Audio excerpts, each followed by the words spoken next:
Et du coup, avant ça, je vais vous parler aussi d'un sujet léger, parce qu'on adore ça, les sujets légers. Vous nous connaissez vraiment. En fait, j'avais envie de vous parler d'un projet de loi qui a été approuvé en première lecture récemment et qui n'a pas fait totalement l'unanimité. Donc début novembre, la secrétaire d'État à l'asile et la migration, Nicole Demore, a présenté le projet de loi politique de retour proactive au Parlement fédéral. Alors, qu'est-ce que c'est que ce truc ? C'est un texte qui vient modifier la loi sur les étrangers de 1980 qui concerne l'accès au territoire, le séjour, l'établissement et l'éloignement des étrangers. Et donc en fait, ce projet de loi porté par la secrétaire d'État, il concerne le retour volontaire ou forcé des étrangers ou des demandeurs d'asile qui ont reçu un ordre de quitter le territoire de la part de l'Office des étrangers. Qu'au moment de présenter le texte, la secrétaire d'État Nicole Demore avait expliqué que le but de la réforme était, je cite, de rendre la politique de retour plus efficace et plus humaine.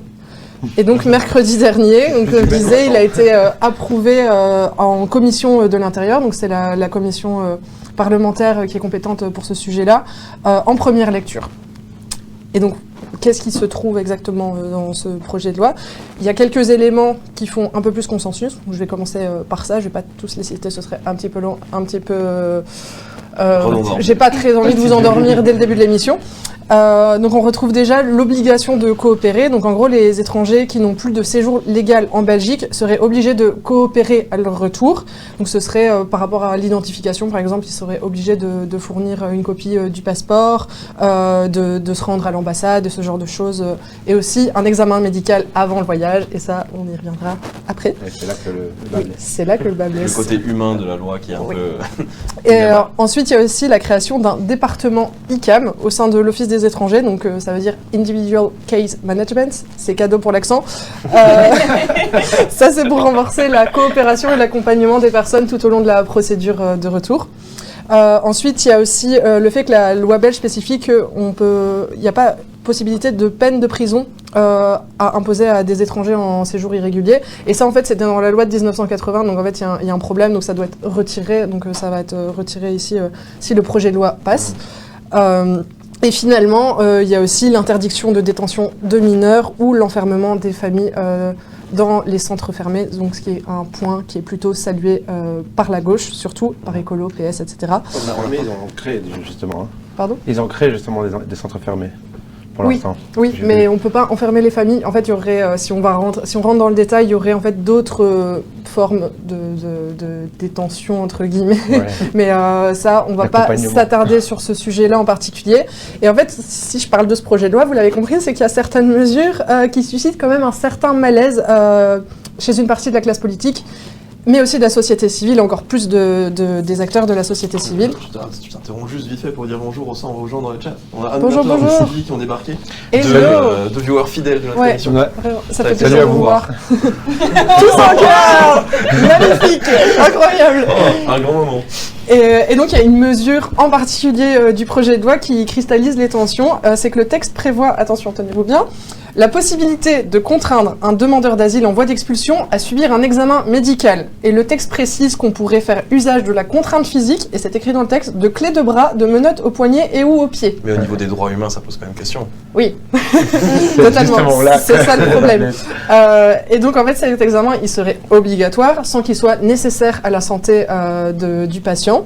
Et les résultats, seraient transmis aux autorités. Là, c'est un autre problème. Donc, cette mesure, du côté des politiques, c'est passé en première lecture, mais il y en a certains qui sont quand même un peu frileux, surtout du côté du PS et d'Écolo.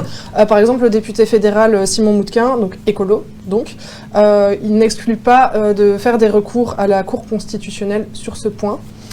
Pour essayer quand même de contrôler, parce que c'est un petit peu limite, on va dire. Et côté société civile, là, le rejet du projet de loi, il est beaucoup plus marqué, évidemment. Moi, j'avais Hervé Rigaud aussi, du PS. Ouais, Hervé Rigaud qui a dit qu'il votait sans enthousiasme. Voilà. Donc, c'est on parce voit la complexité des sujets. Oui, c'est ça. Il marche un peu sur des œufs, on va dire, avec ce sujet. Et Sylvie qui dit que c'est une porte ouverte au débordement, et c'est ça, en fait, c'est anticonstitutionnel, en fait. Oui, clairement, parce qu'en fait, il y a une loi, justement, la loi sur les droits des patients qui date de 2002, qui n'est absolument pas compatible avec ce projet de loi, en fait, donc c'est très compliqué. Et donc, c'est pour ça que je voulais me concentrer sur un communiqué de presse d'un acteur de la société civile en particulier, c'est Médecins du Monde, 2 jours avant le vote, donc le 20 novembre, a publié un communiqué pour s'opposer à ce projet de loi. Et donc ils ont plusieurs arguments. Déjà que c'est contraire, le fait de contraindre un patient à un examen médical, c'est contraire à tous les principes éthiques et de déontologie médicale.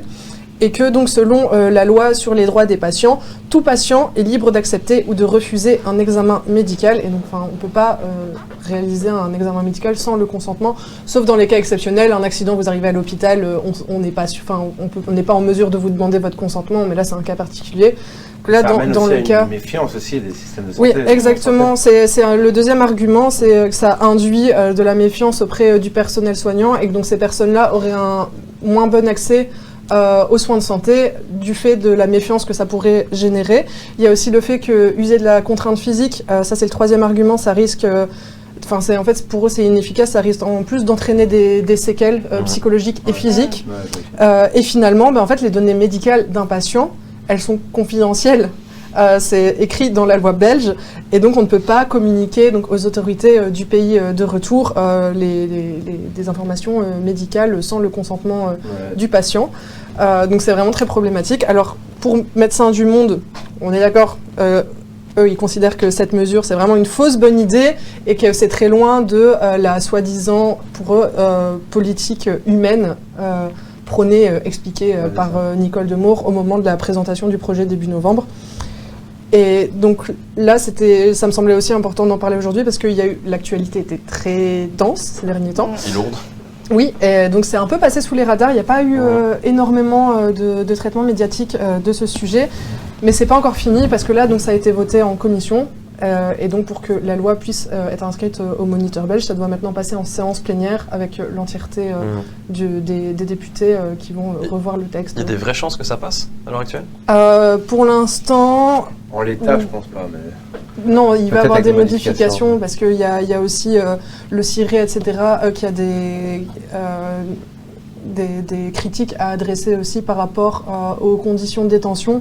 Et les alternatives à la détention ne sont pas hyper claires dans le texte tel qu'il est à l'heure actuelle.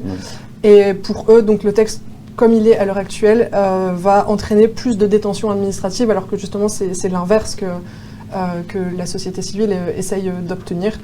Donc c'est vraiment, nos profs de journalisme vont nous détester, mais affaire à suivre, parce que donc, le texte doit passer en séance plénière et on verra les modifications qui y seront apportées, et c'est un sujet quand même assez important par rapport aux droits humains.